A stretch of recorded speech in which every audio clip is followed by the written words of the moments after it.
Maybe that was you. Okay. My chat file. There we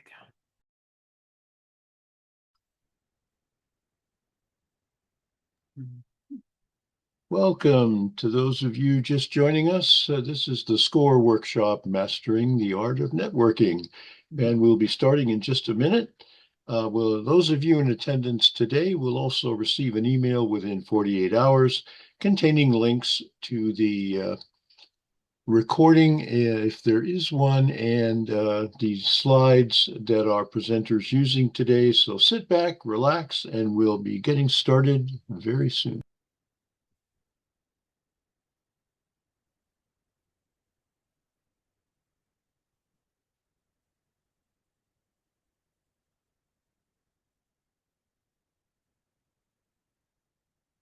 Yeah, if you want to share in the chat where you're dialing in from, just to make sure it works too, you're welcome to do that, or put in your. We'll talk about networking as well. Of course, this is what we're talking about today. But you want to share your information in the chat, but at least share where you're. We got Michigan so far.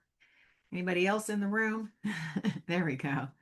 All right, Northern California, Ventura, Los Angeles, all the locals. All right, San Diego, all around. Welcome, everyone. Share in the chat as you're coming in, where you're dialing in from. Don't be shy, because this is a networking class. So this isn't a time to be shy about networking. Any time should be a good time for networking, but especially now.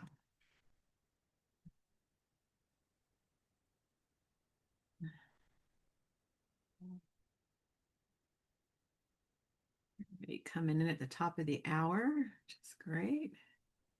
Welcome, welcome.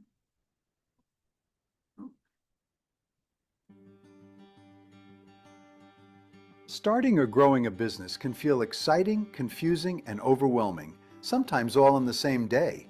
And today there are more tools than ever to help. You can ask AI for a checklist, a marketing idea, or a quick answer. But your business is not just a checklist. It is your time, your money, your dream, and your future. That is why a real human mentor still matters. A SCORE mentor can listen to your goals, understand your challenges, and help you think through what makes sense for your business. From the first spark of an idea to writing a business plan, improving your marketing, understanding your numbers, managing growth, and planning what comes next, SCORE is here to walk alongside you.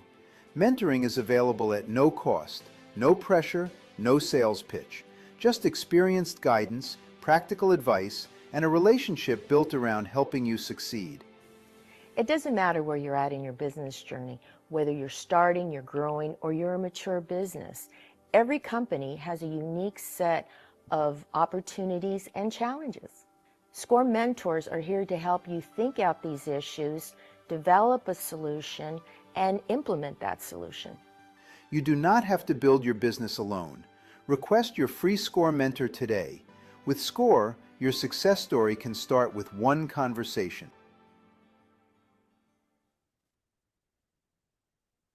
All right. Thank you for SCORE for that great video. I always like watching that video. I think it was updated, if I recall. So let me reshare my slides and we can get started here. Just give me one quick second. Hold on. Just have to reload here. There we go. Okay. Let's try that again. And okay, play from start. Okay, everybody seeing the master in the art of networking? Look good? Slides look fine. Perfect. All right. Thank you, everyone. So welcome to the Power of Connections, leveraging networking for your small business. So a little bit about me, and I'll share my networking information. Some of you already know me, see from the chat. I have been in the online space for a million years, as you can see here. I say since the internet dinosaurs roamed the earth. Started the e-commerce position with the Gourmet Gift Basket Company back in '98 and launched their e-commerce business. They were a traditional catalog and retailer at the time, and became a multi-million-dollar part of their business. Eventually sold their business to Hickory Farms. So long gone under that iteration of the company. But I do work with all types of industries and businesses, whether it's business to business, business to consumer, or even business to government. And I also do teach for SCORE chapters all over the country, including Orange County, which we're hosting today, as well as SBDCs and women's business centers and all kinds of organizations, as you can see here.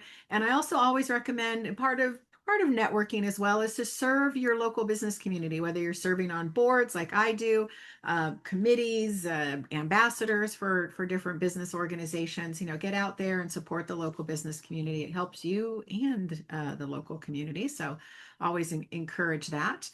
So that is me. So let's talk about marketing and advertising, right? I share this in all of my classes. Some of you probably have seen it if you've attended my other classes, right? Where do you go to spend your time and money, right? Today in this universe, the planet we're talking about today is networking, of course. It's a part of the overall marketing advertising strategy you have for your business, whether you're doing more traditional marketing and advertising like a TV, radio, print ads, billboards, public relations, promotional products, etc., or all the numerous digital options out there. Of course, we've had websites for a million years, right? Almost for their decades already. Social media is about 25 years old overall, which is crazy that it's over a quarter of a century already.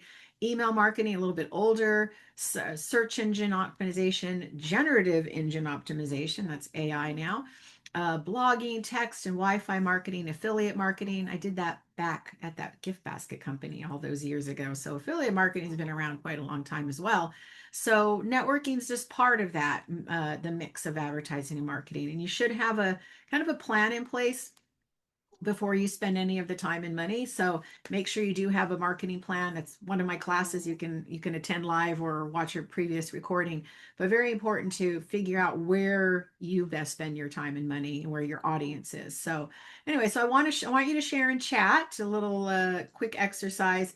Who likes marketing? Who loves marketing? Or maybe just likes it? And so say in chat yes or no and why. Why do you like it or why do you not like it? So might reveal a little bit about how we feel about networking. So share in the chat, yes or no, and if you can put with the answer why you love it or hate it. So it's a little bit of work for you. So don't be shy. Share in the chat. Don't forget to share where you're dialing in from if you want to share. Or Nevada, you still live in Nevada. So share. Everybody's being shy. You don't love it. You don't hate it. Okay, I love meeting new people, so that's good. Some people we'll talk about kind of introverts, extroverts, ambiverts, like how to deal with it if some people don't like it because like just don't want to be around other people. Let's see. So we have yes because I love meeting new people and hearing their stories. No because I find that it can drain my energy and I have to step away to fill my cup back up. Yes, I totally get that. That kind of might be an ambivert right in the middle. Like meeting new people. I think I read that one or no, doesn't feel natural to me. Love learning about it and making it work. Hate how time consuming it is. Yes. And Richard's like, no, I'm a technical engineering leader originally, and marketing seems so random. Why does it work or not work? Plus, I'm an introvert. Okay, we're going to talk about that. So keep sharing. So why network, right? Of course, to find new clients, potentially find new hires, expand any opportunities, collaboration. So it's not just for, finding clients, right? Learn from other people. So some of you, that's said in here, like learning about other people. Some people have a love-hate relationship, it looks like there, but it's important to network, right? And I always talk about building social capital, right? And some of you we're all over the country here from what I asked.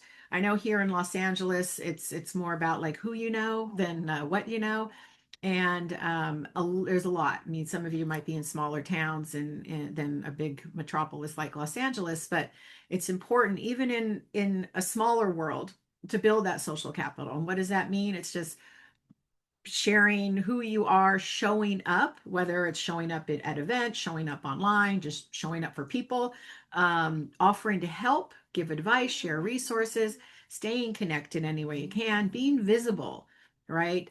Building trust, right? Getting involved, as I mentioned, joining boards, committees, right? You do it for the servant leadership. I know I do.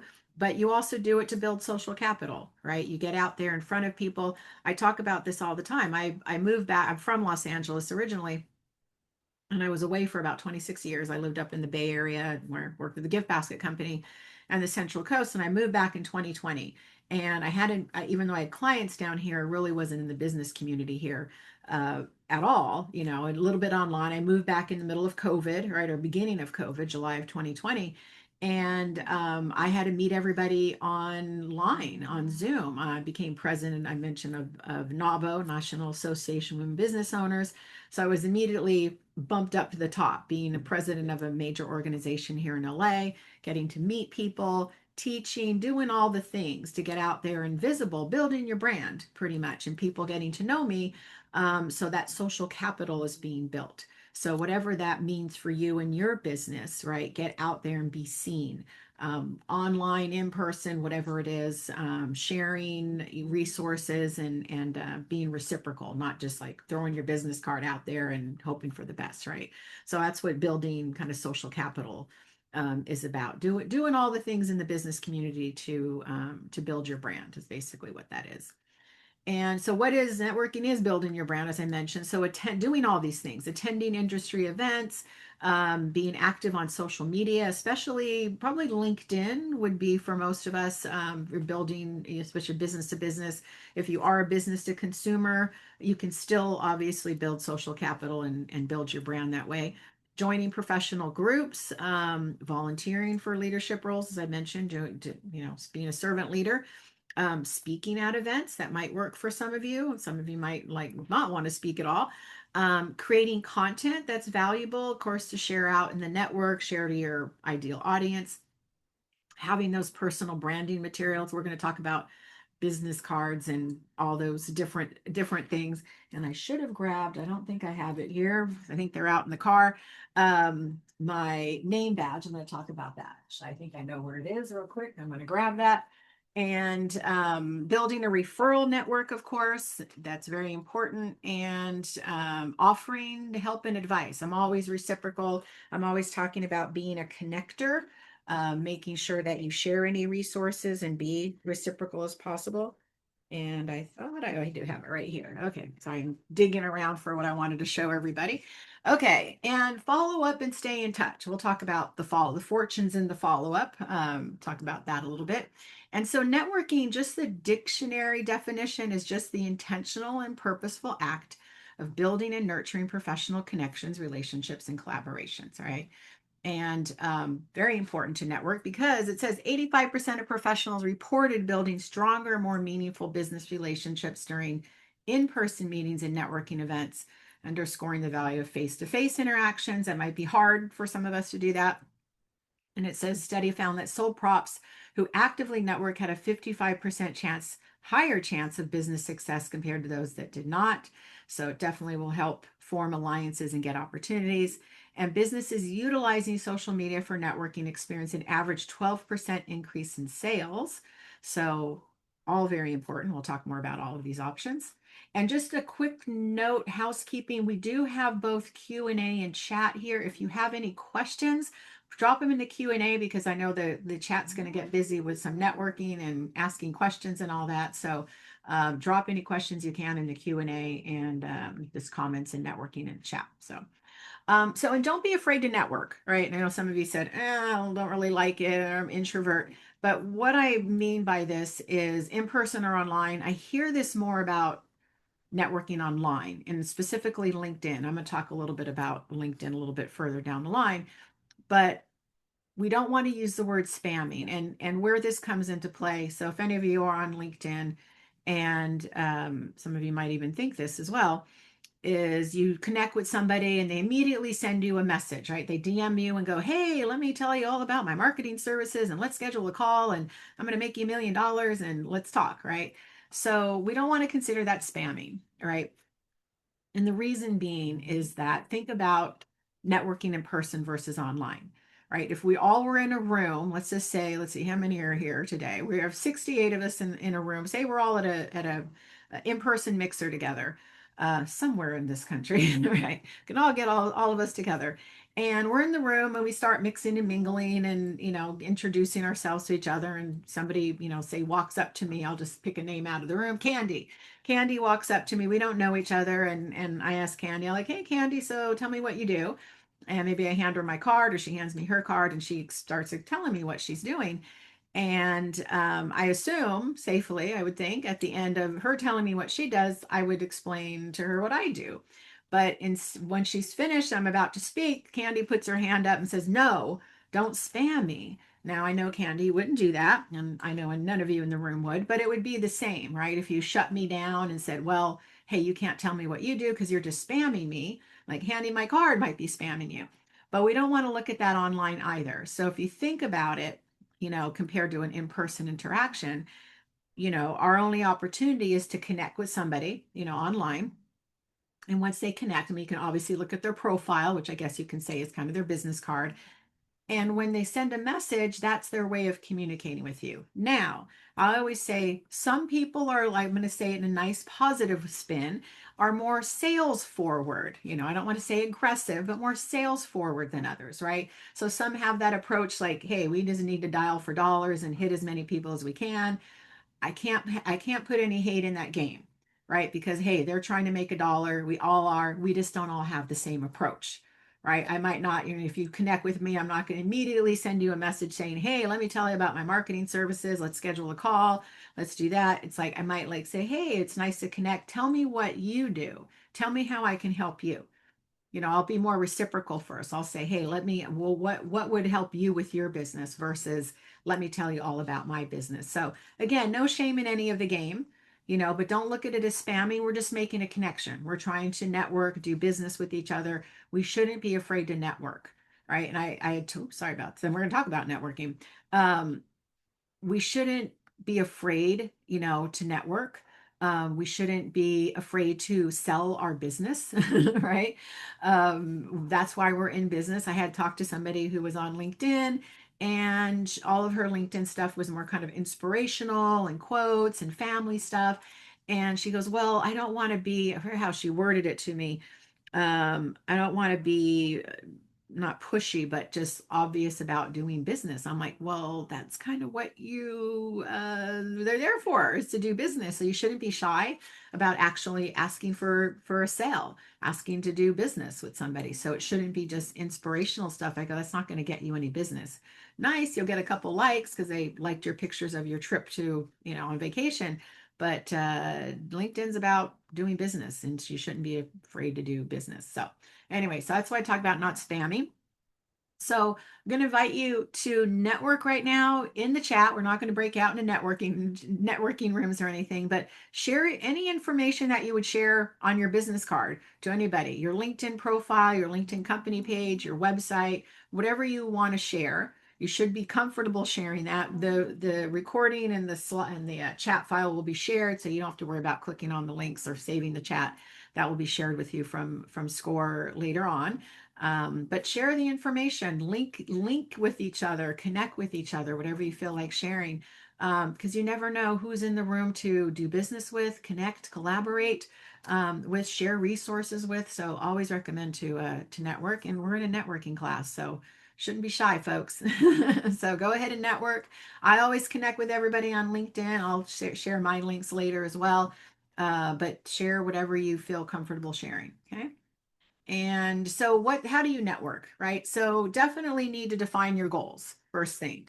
Understand why you need to network. Are you looking for a job? I'm assuming we're all business owners. We're probably not. Maybe looking for a client's career advice, building industry connections, etc. Definitely do your research. Identify those groups and people that you want to connect with. You can focus where you're networking. And maybe prepare questions, right? You always ask, like, "Hey, what do you do?" Like I did that with this example with Candy, right? "Hey, what do you do? Tell me about your business." But maybe ask some different questions. It might be hard in some instances to get people's attention. You're mixing and mingling in a mixer and people are eating and drinking sometimes. But maybe pick a question that's kind of your target, your what do you call, signature question, right? So what are you most excited about right now? Where do you see your industry heading in the next 5 to 10 years? Always interesting to open up with AI questions, right? What do you find most challenging or interesting? What brought you to this event today? That might be, I don't know, maybe a little more generic.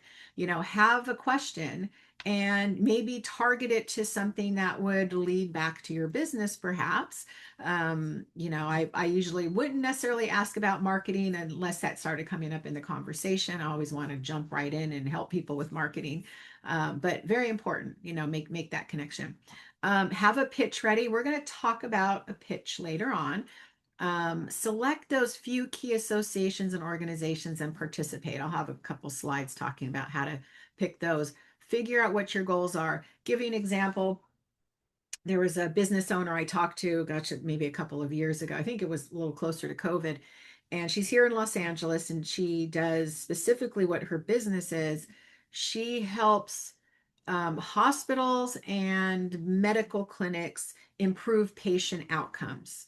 Okay, so very specific audience, right? So hospital administrators, medical directors of clinics or whatever, where do you find them? She was saying, oh, I'm getting back out there. I'm going all these networking mixers and events and, getting out there. And I'm like, well, given her audience, unless she was specifically attending, say, medical industry mixers where there potentially be some hospital administrators and medical clinic directors, I said, you know what?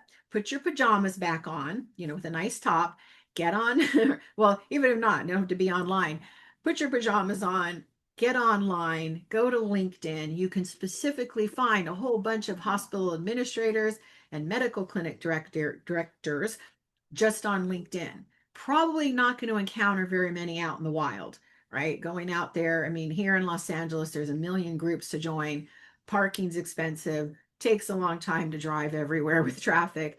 I'd rather not have to do that. I do it selectively. I'm not saying don't do it at all, but she really wasn't thinking about her key audience, just by going randomly. And you never know, somebody at a mixer might know a hospital administrator or a medical director. It's always could be a secondary person, but I would say her time's better spent sitting there dialing for dollars on LinkedIn, and meeting those direct administrators and directors, right? So definitely have to be picky about who you go and network with, and what your approach is with that. So, and keep networking. I'm seeing people are sharing in the chat their networking information. So very good. I like that. So more things, get to events early and plan to stay late, right? If you can. I know here in Los Angeles, it's hard to arrive early anywhere, even if you have the best intention, but give that time. Don't show up at the last minute. People are already mixing and mingling, right? Just showing up to get the food and the drink. Stay a little bit later, talk to people. And I always tell people, especially if you are a little bit more shy and you're like not familiar with the group, make it a goal. I think I have it somewhere here, just to meet at least three people, three new people, not people you already might know, but three new people. Don't, that's it. If you meet more, great, right?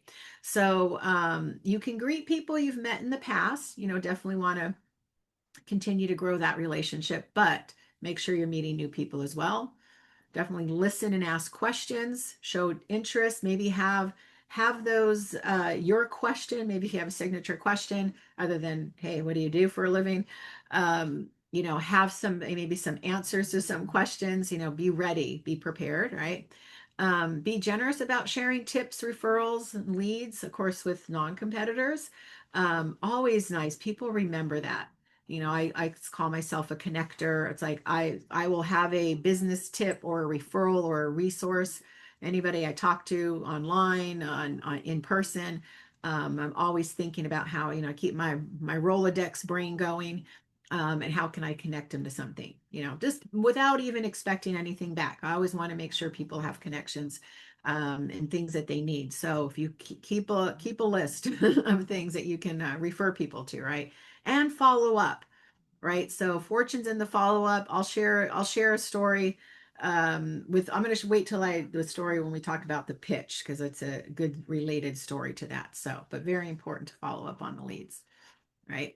So where do you find networking opportunities, right? Everywhere, right? Conferences, meetups, events, volunteering, social media. Of course, we talked about LinkedIn, online groups. Maybe there's a community membership, co-working spaces, potentially. I actually have a friend, he works at a co-working space here locally, and I was hanging out co-working with him last week. and he's meeting and greeting. He introduced me to somebody who needed a referral to a women's organization, which I had right away, and about an AI association that I'm in. So there is opportunity at co-working spaces, as I learned last week. And where to network. So plenty of places now. We're all in different locations. Some of you might have more, like Los Angeles. I could probably attend a networking event almost 24/7. Maybe not on the weekends, but during the week I could attend hundreds of networking opportunities here, which I just can't do. I wouldn't have enough time in the day.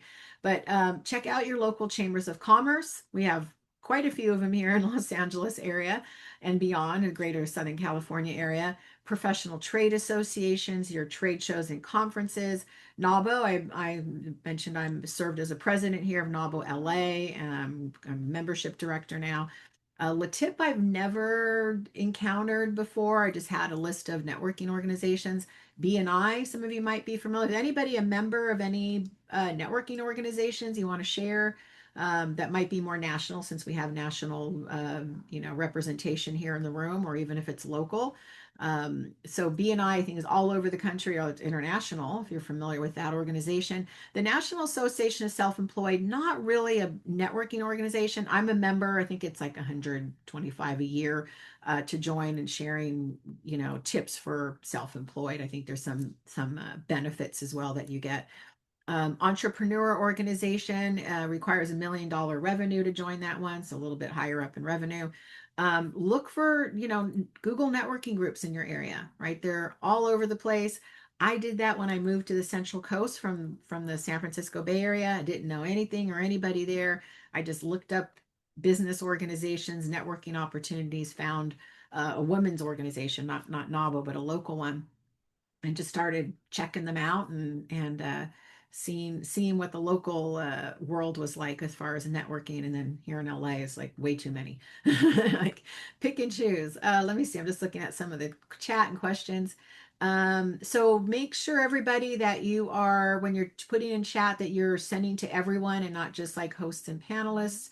And you should be able to see, I'm seeing Durando. I'm not sure why you're not seeing the chat responses.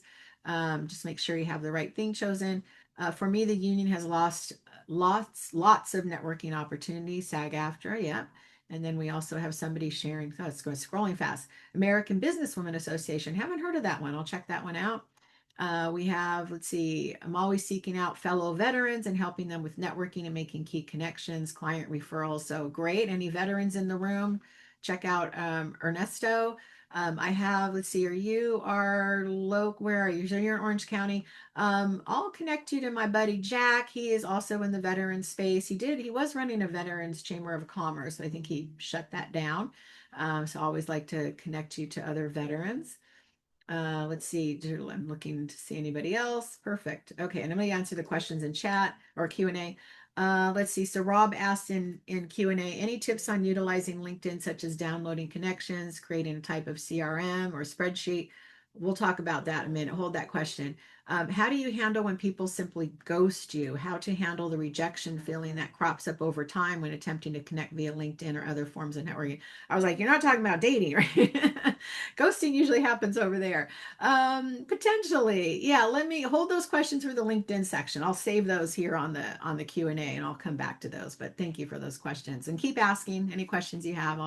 I'll slide back over to them. And so we have somebody saying they're not seeing the chat. I'm not sure what's going on with why you can't see the chat, but people are chatting. We can see your chat. So it might be something that you make sure that you're checked to everyone on there. So I'm not really sure what's going on there. Sorry about that. Okay, so how to join a small business networking group, right? So just if you pick one out, they're all going to be a little different, right? Create a set of goals. I already mentioned. Research groups that match your interests. They could be in your industry, like I said, veterans, women's. Here in LA, LA County has 88 cities. I don't know if each 88 city has their own chamber. We have the main one is the Greater Los Angeles Area LA Chamber of Commerce. It's the oldest, largest one in the city. And then each of the 88 states, we have affinity chambers as well. So whether it's the the LGBTQT local chamber, you know, the Black chambers. There's Hispanic chambers. There's chambers for everything here. So lots of opportunities to connect, depending on how you want to connect. Express your interest by reaching out to the organizers. Attend a trial event. I'm on the Venice Chamber of Commerce board here in Venice, California, not in Venice, Florida. And you can attend our mixers a couple of times. We do ask you to eventually be a member, there, but it's always good to see who's in the room, before you join and decide on the experience if it's a fit for you or not. And, don't necessarily judge it. Like I did this when I moved to the Central Coast. I said I joined, looked for local networking groups. And the first thing I did, I went to their websites, I looked at who are the members, and I scanned through, and I was like, well, I don't know if these people would ever be, potential clients. Didn't seem like, who knows? But I'm like, let me go anyways. Nice to meet some people. And then I realized it's not necessarily the person that's in the room that's a potential client. It might be the person they're connected to. Right. And for me, as I learned when I first joined this other women's organization that was local, that I got in front of 40 women at each of our monthly luncheons, and building relationships, collaborations, connections, friendships. It wasn't necessarily about just business. Eventually maybe I worked with one or two as clients, but generally it was more for what I'm getting at. Same with NAWBO. We don't look at it as a transactional organization. There's 50 chapters nationwide. It's not transactional. It's here's a referral and here's a referral. It's more about those connections and collaborations, and who knows who they can, and building that social capital as well. Being able to speak for the organization and speak at different chapters, which could then turn into clients, right? So lots of opportunities out there to join groups. So different digital networking, right? There's in-person, out there, but there's also digital opportunities. So generally, LinkedIn is going to be your biggest opportunity online. You can see here 231 million US users. If you are global, I think we're at 1.3 billion users globally on LinkedIn. Alignable, a little bit smaller. It's a hyper local networking platform, 8.5 million US users. I think it's like 25 or 35 million worldwide. Very local for that. Meetup groups, even though Meetup is not just business, there's a ton of different Meetup groups for hobbies and interests and things, but there are business networking Meetup groups as well. So another opportunity to look. 31 million plus US users here. Usually local in person, there might be some virtual as well. So, but those are your main opportunities, right? So LinkedIn, the big one, the big kahuna of business networking, right? Is who here in the room, I know some of you shared what you do, is business to business and actively using LinkedIn? Anybody just share in the chat, yes, on LinkedIn. If you are B2B, some B2C can work as well. So we have Jennifer, all right. And Richard, and I think is it Gori, if I'm saying that correctly. So we got a few B2B. Okay, so we have some LinkedIn users. Yep, to some degree. So, right, 80% of B2B social media leads are generated through LinkedIn. So every 4 out of 5 out of all the social media channels, right? And some B2C could work. I'll kind of explain that in a minute. Depends on the type of B2C that you are, business to consumer. So of course, if you want those B2B leads, potential crossover leads, this is a place to go for the B2B. And how do you participate on LinkedIn, right? So LinkedIn wants you to treat LinkedIn just as you would in person, right? We're doing all the things. We're making connections with people, except we're doing it online instead of in person. You're following company pages, but in person, you're learning about their companies, right? You're posting content, you're sharing, which in person would be sharing information, resources, all that. Engage, right? Talk to people, right? Share content, be reciprocal, like their content, comment, repost it, as you do on digitally. You won't necessarily do that on in person. We'll talk about creating a newsletter as well, which is not the email version. We'll talk about what that newsletter is. Participating groups. This is where you have the opportunity to talk to people in your industry or industries you're trying to do business with on LinkedIn. And a lot of referrals happen in the groups on LinkedIn. So in other words, network, right? It's not a question. So just to explain, because this gets confusing, I do have a full LinkedIn Essentials class. So I just grabbed a couple of the slides from here and the basics. So if you want more in-depth LinkedIn, definitely check out my LinkedIn Essentials class. So your presence on LinkedIn, you have a profile. This works very similar to Facebook. We all start with a personal profile, except obviously this information is your professional resume instead of the personal information. You should only have one profile. It should be under your name because you are a person, right? We're all people with a name and a picture of us, right? You shouldn't be using the profile as a business name. That I know that happens. Facebook people have done that. They set up a profile as a business.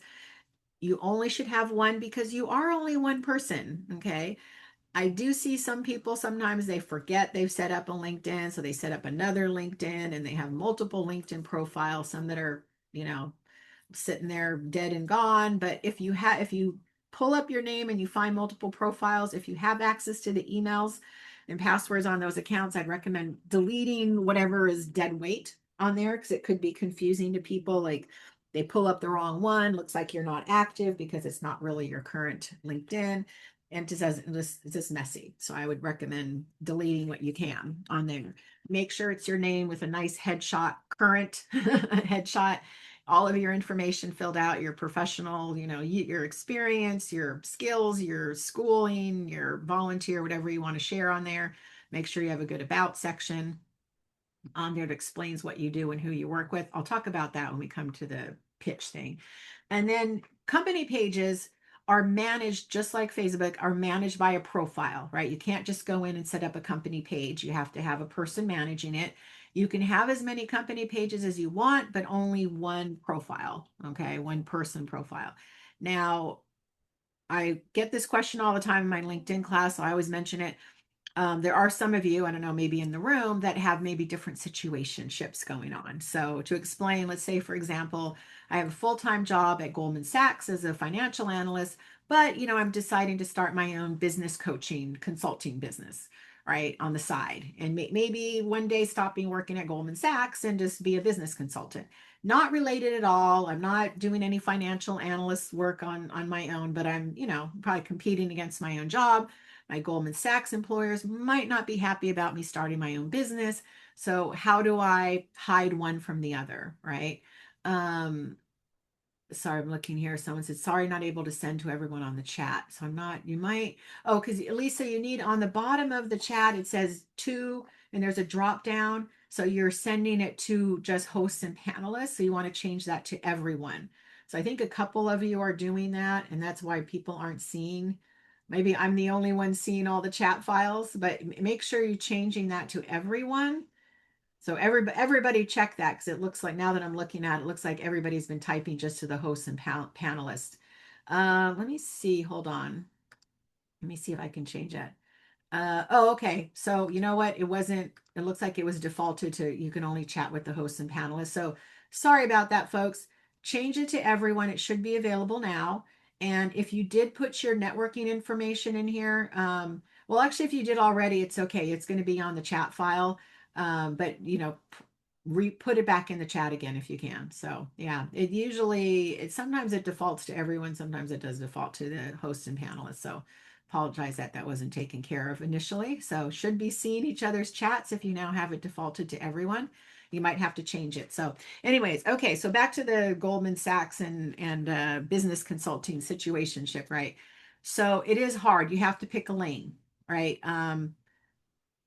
You have to decide is like Goldman Sachs or the business consulting. How do you promote your business if you have to hide it, right? So there's really no way around it. You shouldn't set up an alias or a fake name or anything because you are a person that was going to connect with people. I might have business consulting clients that need to know my real name, right? So you kind of have to pick a lane and you can't really kind of skirt both sides if they can't know about each other, right? If it doesn't matter, then go ahead and put whatever information you want out there. The only time, and hopefully it's not in this room, but the only time I had a client briefly promoting a book that he wrote under a pseudonym.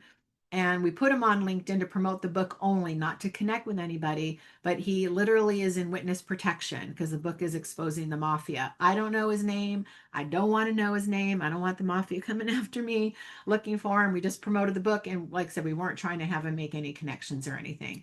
So it was just part of the promotional process with the book a few years ago. So unless you're in witness protection, you have to figure out how to get your name out there. Okay, so that's the LinkedIn presence. Right. And when you're connecting on LinkedIn, right, you'll see first, second, and third. So people don't understand what that is. Your first level connections are people you have directly connected to. The second level are you haven't directly connected, but you have some mutual friends or connections, I say, not friends. So that could be like kind of an entree to them of like, oh, hey, it looks like you also know Bob at USC. And, that might be a way to make a more of a deeper connection. And your third level are nobody knows anybody, right? So you're not directly connected and you don't have any mutual connections. So you still obviously can connect with seconds and thirds. And then articles and newsletters. So I kind of bring this up in this class because it is a way to deepen your connection with people on LinkedIn. So the articles and newsletters, exactly the same thing, but they are blogs. Okay. This isn't the email newsletter with all your company updates. Totally different. They're called two different things. Technically, they're the same. Logistically, they're a little bit different. Okay. Is anybody here on LinkedIn doing an articles or newsletters right now? Just say yes in chat if you are curious to see if or even know about the feature. Like say, never heard of it. I've heard of it, but I haven't used it. Okay. So you say is using it. So maybe from my other classes, you learn about it. But very important feature, right? You want to get your content out there. LinkedIn is about, especially with B2B, it's about building relationships, sharing your subject matter expertise, because generally we're making more investments with other businesses than we would say buying a pair of shoes or going to the local store to get some ice cream, right? We're buying software and services and marketing services. So they want to know we know what we're doing, right? So you're sharing your expertise out there and building your brand, right? So the articles and newsletters, a little bit different. So what slides I put in here. So the articles anybody can write. It's basically a blog, right? So if you're writing blog articles, you can go in there and do it as an article. Once you publish it, it will go to your connections news feed, just like a social media post would, which is good, because LinkedIn, if they're good, they'll put them, make them discoverable. But again, it's a blog. Good way to start out. Anybody can use this feature. It's free on the free version. You don't have any other criteria on there. On a newsletter, there is a little extra criteria. Okay. And there is a especially a very important logistical difference between the two. So you can send an article or newsletter from your profile or your company page or company pages. The newsletter, you have to have over 150 followers on your company page to use a newsletter feature. They changed it. It used to be 150 on your connections, but now it should be any number. So in order to see if you have this feature, let me go back one step because I think I missed that. So when you go to the home page, you go to that where that big fat blue arrow is, you go to write article. It will then pop up with this. Either you can choose from your profile or your company page. Okay, I chose my profile. And then I click here. This is an article here. This first screen you come to, this is where you put an article. Okay, you have to be very careful about article versus newsletter. To get to the newsletter, you want to go to this drop down, the manage. And if you haven't yet created a newsletter, you should see the create a newsletter. It will only show up if you're over 150 on your company page. It should show up for everyone if you're over the 150, or even if you're under the 150 on your connections. And then you're going to create your newsletter. I have one here already, marketing news tips and hacks under my profile. Okay. And then when I choose that, then I will get to the newsletter function here. Now, this is where the most important logistical difference is where it shows up, right? The newsletter will also, when you publish it, it will show up in their news feed. If you choose that option, you can skip that if you want. But this is an important feature. It shows up in their notifications inbox every time you publish an edition of your newsletter. So you can see here, new from Kalika Yap and Kalika Yap newsletter, The Thief of Joy. The very first time that Kalika posted her newsletter, there was a subscribe button right next to on the right of The Thief of Joy. So you can immediately subscribe. You don't have subscribers under the articles. You only have it under newsletters. And you can choose whether to publish monthly, quarterly, weekly, annually, whatever. So again, I say it's almost like having a fake email address or fake email list, right? Because it goes right to the probably first place we go when we log into LinkedIn every day. So we look for the little red dots with new notifications, new messages, new networking opportunities, right? All here. So this is why the newsletter is very important to do, right? And it does deepen your relationship with people if they subscribe to the newsletter. You can see here, you can see who your subscribers are. This is where, when you click on that, where it says create newsletter, and then you saw my marketing news tips and hacks. When I click on that, I get to this page. I go to create new edition, and then you'll see that where it pops up kind of like the article with you put the header and the title and the body. They look the same from there, but you have to go through this extra step to get to the newsletter to create an edition. So once you are here, I can then go to my subscribers. And what I will do, you can see I have first, second, and third connections. I will go through the list periodically and connect with my second and thirds. Again, I'm deepening my relationship with people. They're seeing my content on a regular basis, right? And seeing my subject matter expertise in marketing. So again, another way to develop your relationship and share what you do and your skills and what you offer as a subject matter expert. So hopefully that makes sense with the newsletters and articles, right? And let's see if there's any questions around that. Oh, so let me go back to Rob's questions before we talk about Alignable. So Rob, first question, any tips on utilizing LinkedIn, such as downloading connections and creating a type of CRM? Okay, so LinkedIn, I believe there is a way, and I don't know if it still exists, I haven't done it, to export out your connections. And if they have an email address, they will have it. It's about 50% generally have email addresses that are visible. If they don't have that exportable file, there are third-party tools that you could scrape, you could pull in. But with that, you want to be careful about that, right? Because yes, I have a third-party tool I use for scheduling. It also helps with doing automated connection requests on there, and it happens to export out the list that you create and with emails and phone numbers, right, if they're available. And I could take those, download them, and dump them into my email list on constant contact, but I wouldn't recommend that. If you're doing a one-off, like, hey, I really trying to get a hold of Patty, and she happened to be on my scraped file, and you can reach out and find my email. Of course, you can just go to my website and find it. But to say you're trying to reach the HR director at a company and their email pops up, go ahead and do a one-off, but be very careful about downloading the entire list. And then, if you're making connections on LinkedIn, okay, but not taking it and doing outside like third-party emails. Because that's against CAN spam rules on that. It might not be seen as a very, nice by people, might not want to do business with you. So I would say use those as a one-off, but not necessarily scraping the files to then dump into your CRM, right? Do the connection requests instead on LinkedIn. And then how do you handle when people simply ghost you? How do I handle rejection feeling? What's going to happen, right? Just like in the dating world, you just have to go next, right? If they are ghosting you or rejecting you in any way, I think that's just the nature of business. I wouldn't say take it personally. It is business, and some people are going to be willing to connect and do business with you, and others are not. So not much you can do about them ghosting you. I would say, build the relationship first. Don't be the one that starts out with the sales forward way of doing things. I always say help them first, right? How can I help you find clients? How can I help you? What resources do you need? I have a colleague, she's actually one of my NAWBO sisters, and every time I talk to her, which isn't very often these days, maybe a couple of times a year, the first thing that she asks me is like, Patty, what do you need right now?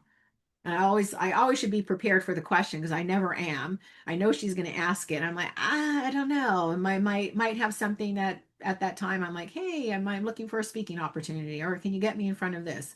But every time it's always about the other person first. Be that person, right? How can I help you rather than, hey, can you help me, right? We all can we all need to make money and do business, of course. But the best way to do it is to let them do it first, right? So it could work. Salespeople who are the sales forward, it's like they're just hitting the numbers, right? They're just gonna keep dialing for dollars and connecting and pounding the pavement until they hit some numbers. We want to build relationships, right? And relationships with your information and your resources that you're sharing and all that. So hopefully that answered your questions. Very good ones, Rob. Thank you. Okay, so moving on to Alignable, now a little bit smaller network. So you can have a business profile on there. It's a free service like LinkedIn. You can pay. They have some upgraded services there. It's definitely more of a local referral source.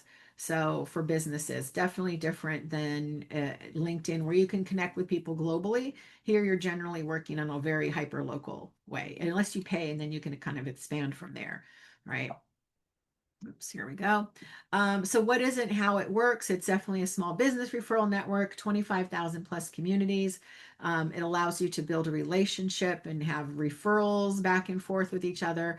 I don't know if anybody here is successful using Alignable, share and chat. I know some folks who do some business with on Alignable and are successful with it if they put some effort into it, if they're doing local business, right? So you set up your profile, build your network, make and receive recommendations. You can ask and answer questions there related to your business, announce events and products, send and receive messages, right? Do all those. Who is it for? Connecting with small businesses in your area. Again, giving and getting those referrals, sharing and receiving advice. So it makes it easy to like chat locally with other small business owners. So very hyper local compared to LinkedIn. So let me see if anybody here is using it. Get random questions from time to time. Yeah. Let's see. I'm located. We have so much networking stuff going on. Yeah, I've got multiple meetings locally via Lineable. Oh, nice. Yeah, so it can work if you put effort into it. I've gone back and forth. I'll get the occasional connection there. Mostly what I'm doing is hanging out on LinkedIn because I'm finding that's where everybody is and a lot more people there to deal with. So I just finding Alignable wasn't working for me, but for others, I know somebody else has a marketing business and she says she does get clients through Alignable. So can happen.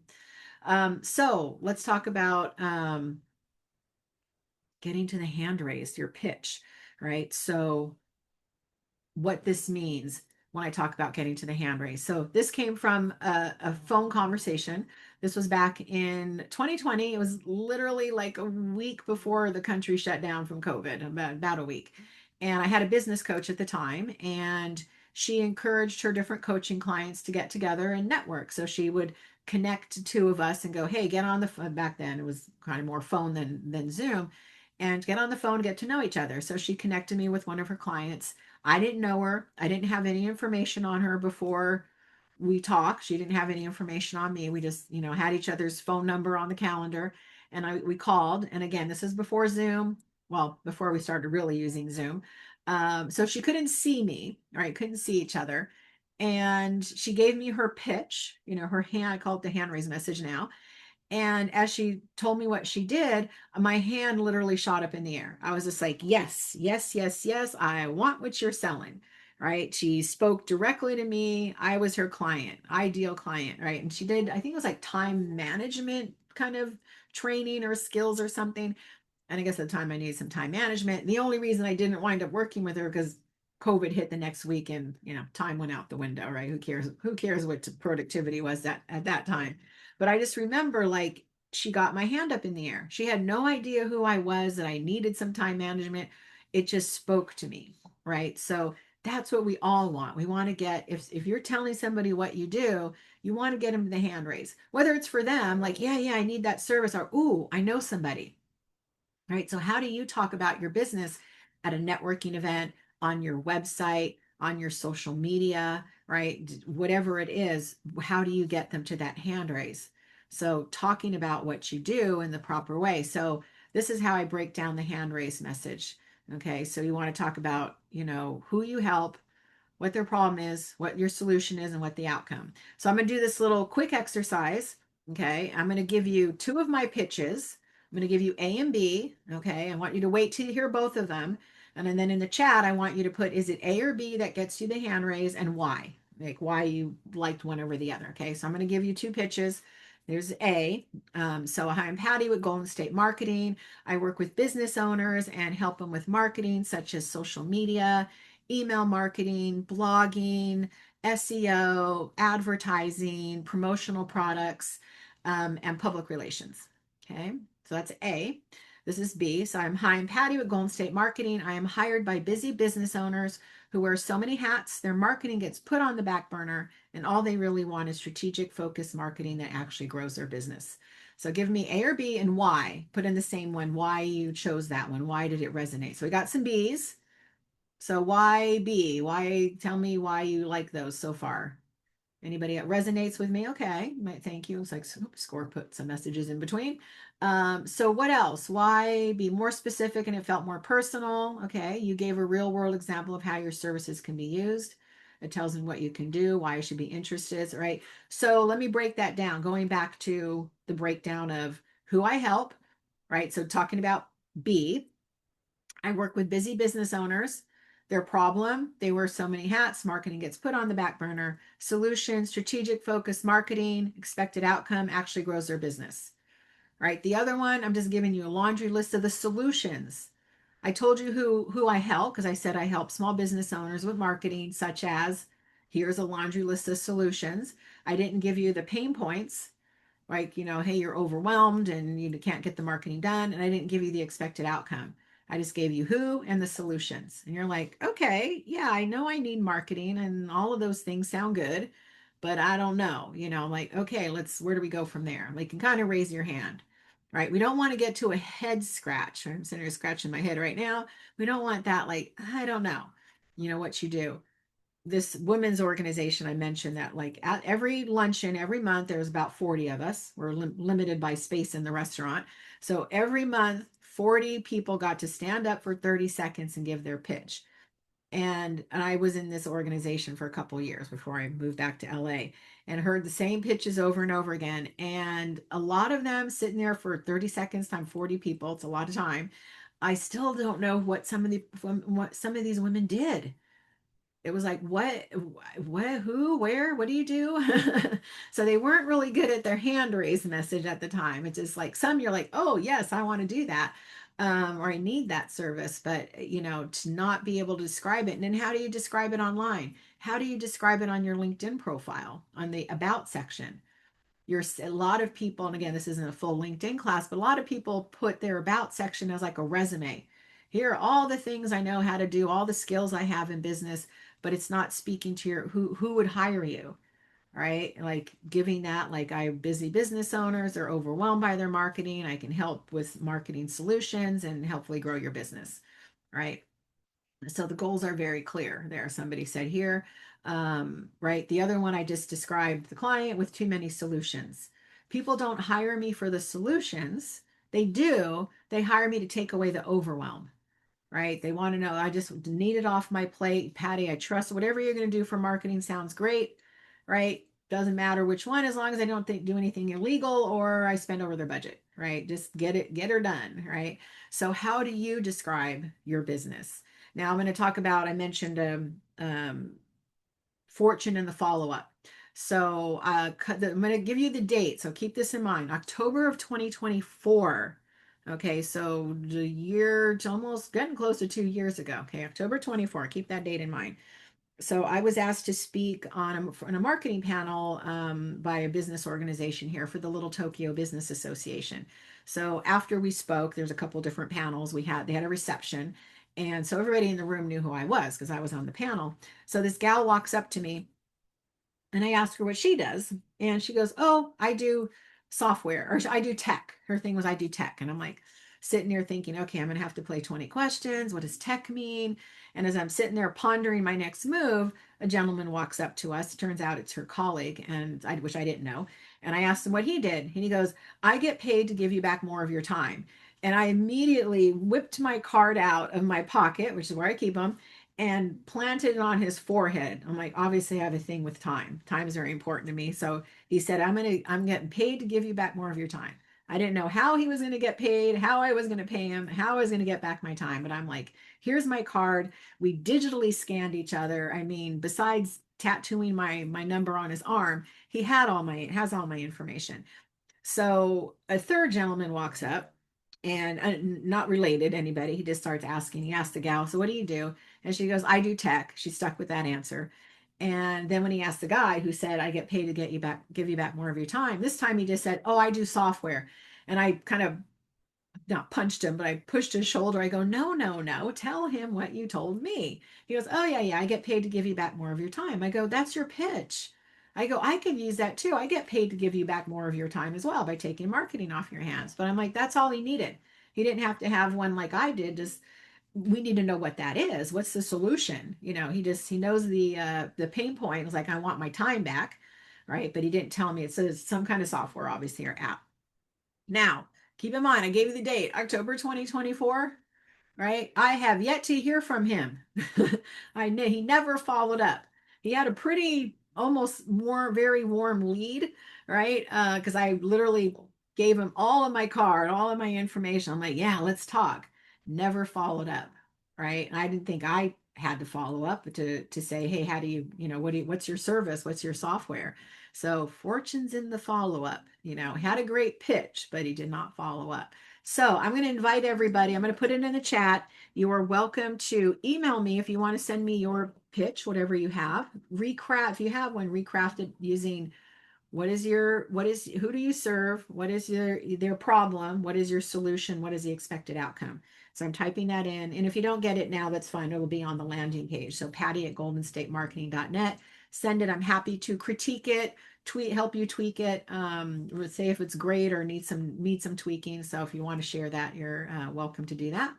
Let's see. How does this sound? Okay, Terry's already ready. I help seniors who don't want to be a burden to their children when they need extended care in the future, so they are prepared and have a plan that fits their budget.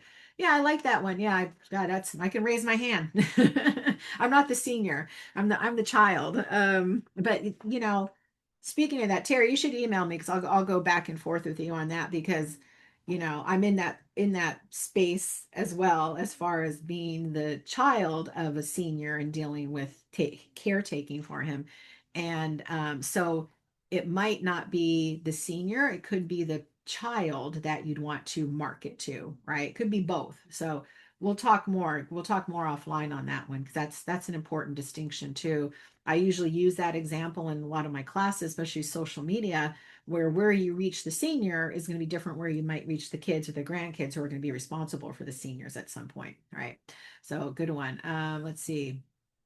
So Candy wrote, I'm an online business manager, which means I help business owners get out of the day-to-day operations so they can focus on growing their business. I streamline systems, manage products, oversee hiring and onboarding, and keep teams and processes running smoothly.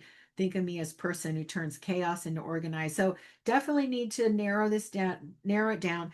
A good example, it kind of sounds like what you do. So one of my advising clients in a program that I work in, she kind of sounds like she does similar. If I could spell her name, and there's somebody in here with the same name, we call her Soshi. Name starts with an X, XOC.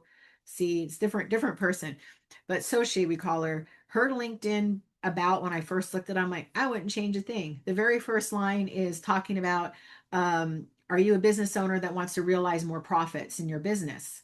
Right now, everybody could raise their hand, right? If everybody saw that first line, it was not exactly those words, but talking about I help businesses realize more profit in their business. We're like, yeah, me too. Yeah, do that for me. Now, what she doesn't say is she typically goes into businesses when there's already a dumpster fire. They're spending money in a way that's losing profit. They need to fix processes and procedures and all that. People don't get excited. And I was just telling my coworker, who also is a business consultant, and he was writing a class description, and he talked about the processes and procedures and helping you grow and scale. And I'm like, people don't get excited about processes and procedures. They get excited about profit, right? Now, even though she didn't put on, the very first line was like, I help you realize more profit. And then by fixing the dumpster fire, or dumpster fires, the way she explained it further in the profile, all the details about streamlining systems, managing products, all the things that you mentioned here, Candy. But think of it the same way. Look at it like those are profit things, right? Businesses want to know three things. It doesn't matter if you're a solopreneur or a Fortune 1000 CEO, right, is how do you make me money, save me time, right? So if you can make the money by fixing processing procedures, right, saving money by increasing productivity and hiring what all the different things they need, right, to scale and get out of their own way of losing money, right? So turn that around into like, what are the how do I help them realize profit? So different way of approaching it. So what is her name? Yeah, so let's see. So there is somebody in the room with the same name. Who has a name with the, so we call her Sochi, XO, I think it's XOCI. She has a, I'll have to find it, but I'll share that. She has a great profile. It's usually I have her about section in my LinkedIn class, so it's because it's so good. There we go. And her last name I think is Rodriguez. So it's not the one in the room, the other one. I think it, I have to look on it, but I'll see if I can find that. Okay, so got the hand raise message down, right? So a few more things. So follow-up strategies. Unlike the guy who never followed up with me from the software company, and he did not save me time, and nor did he take my money. So make sure it's a prompt follow-up, not 2 years later, 24 to 48 hours, as quick as you can. If you're away at a conference, obviously other people are away at a conference, you still could follow up as soon as you can. Again, the fortune is definitely in the follow-up. Personalize the message. Did you have a specific conversation or topic? Were you able to write a note, about like, hey, I want to follow up on this or that? Connect with them on social media, especially LinkedIn. And we'll talk about paper versus digital options in a moment. Offer value. Is there any articles, events, resources that you can share that you remember talking about? Set up a meeting if that's an appropriate follow up, like a virtual catch up if they're not local, or a local coffee meeting. Definitely stay in touch. I'd say on LinkedIn we tend to be bone collectors in a sense. Like we'll connect with all these people, but then we're too afraid to like follow up with them, right? So definitely follow up. Be consistent about following up again. Thank them if they gave you anything and they offered some advice or referral. Definitely keep notes. There was this thing on promotional products called Card Noter. It was a little booklet that you stick the card in, and then there's a place for notes. Might be more advanced, or just put it in your phone, right? And we have digital options as well, so whatever works to take notes so you can follow up with them later. It's important. So definitely important. Sustaining the network is as important as building it, right? It's great to have thousands of connections, but if you're not doing anything with them, then what's the point, right? We're just collecting bones, so to speak, right? Okay, so talking about introvert, extroverts, and ambiverts and their different networking styles. I think we had a little bit of both, right? So an introvert, right? They typically prefer deep one-on-one conversations and may avoid small talk. They often think before speaking, may take time to open up, right? Networking preferences might choose settings where they can have meaningful conversations, not overwhelmed by crowds. They often excel in situations they can listen intently and engage in thoughtful discussion. May have a preference for digital networking. I don't know if that's true of the introverts. You want to pipe in? Don't be an introvert in the room. But does that sound like you if you're an introvert? Extroverts are generally more outgoing and expressive, of course. They enjoy engaging with many people, often comfortable in spontaneous conversations. I know I will talk to people down the grocery aisle if you let me. They thrive in dynamic social environments. They prefer networking, even with larger groups, enjoy energy of meeting new people and in participating in lively discussions. Ambivert's kind of in the middle. And somebody described it like, yeah, I like going out, but sometimes I'm overwhelmed by it. And I kind of feel that way too. There are times when I'm in the room and if it gets loud, or if I'm tired or something, I just don't want to engage anymore, especially if it's loud. I start checking out mentally and physically. If it's too loud in the room, I don't tend not to want to network because I don't like shouting at people. So I hate when they have networking events where they playing loud music or it's in a bad acoustic room. So you kind of have to pick and choose your spots, right? Ambivert's adaptable, both quiet setting, larger groups. You just have to think at that moment what your energy is, and kind of match it. Like somebody said, sometimes I'm just overwhelmed by it. Other times I love it, right? So you kind of have to pick your spots, right? So, networking strategies for each type. Introverts can benefit from researching attendees and topics beforehand if you can. Can't always do that. You don't know who's going to be in the room. Quality over quantity. I say make those at least three new people connections if you can.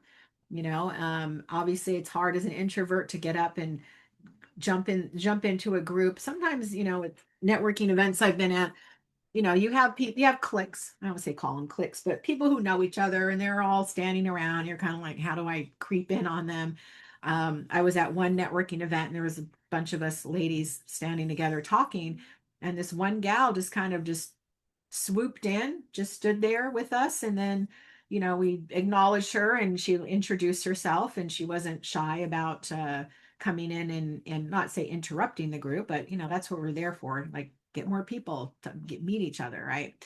Just can't be shy, just walk up to somebody, have that signature question, have your somewhat of a pitch ready, whatever that works for you. So extroverts, right? Pretty easy. You can volunteer at events, organize your own networking events, definitely follow up. This happened to me. I have my colleague and friend. She founded the California State LGBTQ Chamber a couple of years ago. She was running the Los Angeles LGBTQ Chamber for 15 plus years, and she had a launch event. And of course, she invited me, and I'm like, okay, I'm going to go and support. And I didn't really know many people there at all. And when I showed up, she was at the table checking people in still. And I'm like, what are you doing here? You need to be in there launching the event. So she handed me her phone and said, here, it's checking people on Eventbrite. So I'm standing behind the table. I was there as a guest, but I became a worker. And I'm checking people in. As I'm checking them in, I'm getting, talking to them and introducing myself and getting to know them. And I didn't even attend the launch event in the ballroom. I was out with the step and repeat and out at the front corridor and talking to people. And I met some people I already knew and people I didn't know. So I actually turned into a great networking event, and I didn't have to be in the noisy ballroom listening. So you never know. I was a voluntold, not a volunteer in that situation, but it worked out. So ambiverts, you can definitely choose varied events. Again, matching your energy to the situation. Like I said, if it gets noisy, I just check out. I might go to a quieter space, so I kind of adapt to that. And I always say, whenever you feel like if you're supposed to go to an event and you're trying to talk yourself out of it, go to the event. Any event that I tried to talk myself out of going, I'm like, I just don't feel like getting dressed and going and driving through traffic and all that, always turned out to be the ones that had the best connections. Somebody was there that gave me a great connection. Wasn't necessarily a client in the room, but some opportunity. So you never know. Always attend, even when you're not feeling it, to do it. Okay, so body language is kind of interesting, things that I found online to share. So culturally, depending on where you are, Los Angeles, we're very culturally diverse, so I could probably hit all of these, right? So smiling, right, in Western culture indicates someone is happy or pleased, but in Asian culture, it could mean that person's embarrassed. Western culture, we tend to believe it's important to maintain eye contact when conversing, but in Asian and African culture, it's rude to maintain eye contact. Japan, people often close their eyes when they're listening intently. We might think they're sleeping or not listening. So I know how I'd feel about somebody closing their eyes, but I can see that if you understand different cultural differences. Italians are known for expressive hand gestures, Germans and Brits, maybe not. Some countries, I'm going to share that about handing you your business card. I'll share that experience with the Little Tokyo Business Association. Finger gestures don't translate well across culture, right? Thumbs up is an insult in the Arab world. This one I would stay away from. Western, Buddhist, whatever. I don't think you should pat anybody on the head unless they ask you to do that. Even then, it might be weird, but I don't think I would pat anybody on the head, wherever you're from. That one I'd probably definitely stay away from. Now, the business card thing is an interesting one, right? So when I was at the Little Tokyo Business Association, I witnessed this in person, didn't understand it until I learned about it. The one of the other speakers in my panel was taught, I think she's not, she might be Chinese. I think she was Japanese. I'm trying to remember now. And they had a panel of Japanese business owners before us, and I saw the two of them talking to each other. I was kind of standing nearby, and I saw them present their cards to each other just like this. You hand it to them facing them. It's a sign of respect, and not like I would typically grab my card out with my one hand and kind of fling it sideways, like, yeah, here's my card. But I found like I start doing this because I'm like, yeah, I want to present them with my card. facing up, for them to look at it and see it. So I saw the two women, kind of bow and hand each other their card. And I thought that was a very interesting, exchange. So I kind of somewhat adapted to this when I might not bow when I'm handing the card, but I definitely take it and make an effort to hand it over with both hands, or at least facing out. If I can't use both hands, I'm holding a drink or something. So I thought that was very interesting way to do it. So interesting about when people speak to us, we absorb a mere 7% of what they're saying through the words they use, right? We derive 55% of the meaning from their body gestures and posture and physical clues, 38% from the tone and inflections of the words they present. So that was interesting. So are we not really paying attention and listening and hearing the words? So I know sometimes when we meet people and they say their name, you kind of forget what their name is as soon as they've said it. So important to kind of listen to that. And then your business cards, right? Your calling cards. We have both physical and virtual opportunities now, right? And I would say, my preference is I have both, right? I use Hi Hello app. I have that on my phone, so you can scan me digitally there. But there are people that I still like to hand a card to somebody, and I still like to receive cards. Now, this is kind of a funny, well, ironic, ironic example why it's important to have paper cards. So my colleague, who's the business consultant I mentioned earlier, he's getting back into doing business consulting again. So he's just getting cards and everything ready. And I asked him, I said, Keith, do you have business cards yet? You should have some cards. Like, no, I'm just going to do the digital. We're in a digital world now, and people should get used to using digital. And so we're going back and forth on this conversation via text. I'm like, well, I still give out cards. And if something happens and they can't scan the digital, and I want to make sure I have, both options available. He still didn't believe me. He still wasn't like sold on the fact that he should have business paper cards. So I don't know, maybe it was a couple nights later, I had invited him to a graduation event for a local chamber for this business program that I teach marketing for. And I figured he needs to get out there and network in this chamber, very influential chamber here in LA area. And so he was sitting next to me, and this guy comes running up to me and he's like, I need to connect with you. And I'm like, who are you? I turn around. It turns out he's a teacher. He thought I was one of the students in the class, and I wasn't. I was one of the teachers. I said, no, I teach the marketing. He goes, oh, okay. I still want to connect with you. We should talk. And so I obviously I have my cards, and I handed him my card. And because Keith was sitting next to me, I said, you know what? Let's do this digitally. I think before I handed him my card, I did that. I said, here, I'm on Hi Hello. And I opened it up, and there's a QR code there. A little older gentleman, but he figured, I go, here, just open up your camera and scan it.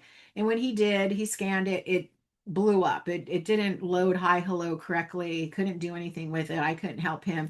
I said, you know what? Let me just give you my paper card, and I'll take your paper card. So as I'm sitting here like the Cheshire Cat looking at Keith while I'm doing this interaction, like, see, this is why you have both, because exactly what I said a few days ago happened. This gentleman could not figure out my digital, and we would have missed each other, right? If I didn't get the card and he didn't get my card. So another reason sometimes technology fails, right? So I would say have both.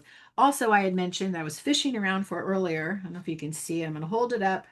You look at my little picture here. I have a badge, a name badge I created. It's from namebadge.com, like 11 bucks. I don't make any money off of namebadge.com, but it's kind of hard not to remember. I have 2 or 3 of these. I keep them in my purse and one in my car, so I always have one. Every time I go to an event, and I learned, put it on your right side of your chest, because if people shake your hand, typically you're right, they're looking at the right side of your chest instead, or your top shoulder. I have it. See my picture here, right? So it has my Golden State Marketing Bear, which I usually have on my background here on Zoom, but Zoom did a overnight update and lost my Zoom background. So every single time, pretty much, probably 9 times out of 10, I go to a local networking event. Somebody will come up to me, see my badge, and say, I get your emails, right? Because I do send quite a few emails every week. And luckily, no one's saying, stop sending me those darn emails, right? But they recognize the Golden State Marketing Bear from my emails, and they see it on my badge, right? So I built a brand, and they see my brand, they make that connection, right? So don't wear their badges. Don't put on a sticker with just your name scribbled on it, unless it's, a conference badge that they require you to wear. Always wear your badge. Always have that. So namebadge.com, order a couple of them, have it nice, big and clear with your name on it and what you do and all that. Don't use a little short one so nobody can read them from afar, right? If you see it on my chest, you can see my name and my logo. So very important to have that, build your brand. So that's the kind of your calling cards you can do. I would recommend doing both. If some people like the digital and some people like the paper. And I have my QR code on there that goes to Hi Hello. So even if they want to scan it, they still get my paper card. Okay. Almost done here. So next steps for your business. Oh, got a lot of scores joining here. Just popping up. So what plan do you need in place to grow your business with networking? And I always say this for any of my classes, are you budgeting for marketing or waiting to make money to have a marketing budget? Right. So I always hear, Patty, I'll hire you when I'm making more money. I'm like, how are you going to make more money without the marketing? So whether I do it for you, do it yourself. You got to do the marketing to make the money. And what support do you need to meet your networking goals in person or digitally? So you all are welcome to scan my QR code and schedule a free marketing clarity session. Ask me any networking questions or other marketing questions, whatever you want to pick my brain about with marketing, you're welcome to do. So you can scan that QR code or go to callwithpatty.com to schedule time with me. So with that, I don't think I see any more questions. Let me look in the chat if I can drag it away here so I can see it. Can you zoom in? So I'm sure a lot of score stuff popping up. Can you zoom in on your badge? So I'm going to see if I'm going to put it, you can see it there. I'm holding it up now on my camera, if you can see it. So my Golden State Marketing Bear, my name big. So namebadge.com. There is a namebadges.com, but I haven't used that one. So namebadge.com. Is there a standard format or guide on making sure it is not too busy? I'm not sure where that question, talking about business card. Just make sure you have all the information on there. If you're talking about the business card, I have all my social media links on there. Obviously the QR code on the back that you can connect to my Hi Hello. So no real, I'd say standard. Just make sure you have all the information on there. Let's see. Rob says, I'm typically an extrovert, but recently leaning more towards ambivert because I'm exhausted nowadays, just trying to listen to people have a monologue and suck up all the oxygen in the room. Yes, I agree. You have to figure out how to direct the conversation or kind of guide your way out of the conversation. So totally understand that, and I say usually what gets me out of the room is when it just gets too loud. And then I'm just standing there not wanting to talk to anybody. Does your business card need to have your picture? Not necessarily. A lot of times you have like real estate people put their picture on there. That's totally up to you. If it takes up valuable real estate, you don't necessarily have to have your picture on there. They can go to my QR code. The Hi Hello has my picture on it, but that's kind of a personal thing. I don't think I've ever put my picture on there. I'm thinking if I'm handing them my card, yeah, that would help them remember what I look like. But they can connect with me on LinkedIn or social media and see my picture. I don't think it's hurt anything. So again, up to you on that. I'd rather have more information on the card than my picture take up room. So that's just me. I don't see any other questions. If you do have any other questions, feel free to reach out to me. SCORE will send the recording and the slides and any things. I'll create a landing page for them to send to you, and you can connect with me that way as well, or schedule time to talk to me. So thank you, everyone. I'll pass it back to SCORE to finish up from there and get out there and network, connect with everybody. Thank you. Thank you, everybody, for attending today's workshop, and we hope to see you at another SCORE workshop very soon. Have a great day. Thank you, everyone.